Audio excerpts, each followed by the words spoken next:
नीपब आंगन घर की स्वच्छ बनायब है।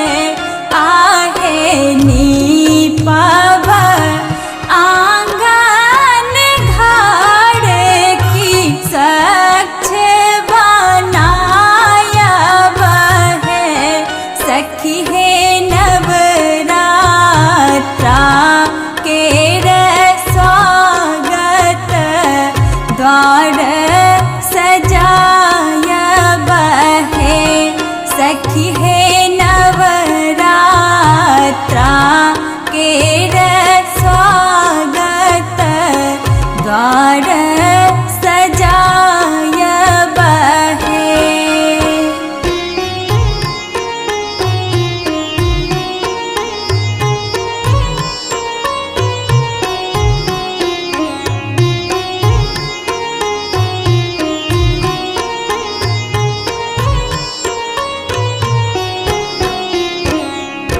लोढ़ब लाल अड़हुल की माला बनायब है।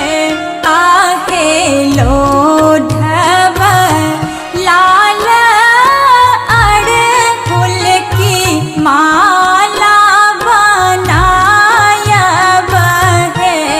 सखी है प्रिय अपराजिता फूल की खुदना लगायब है। सखी है प्रिय अपराजिता फूल की खुदना लगायब है।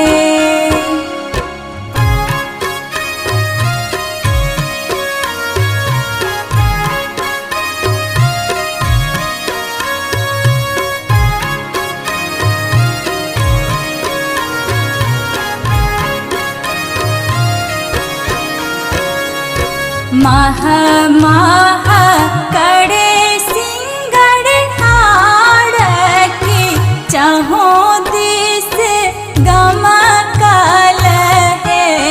आहे मह मह करे सिंगड़ हाड़ की चहों दिस गमकल है।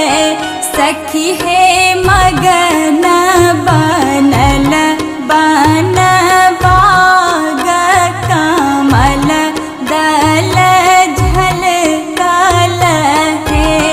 सखी है मगन बनल बन बाग कमल दल झलकल है।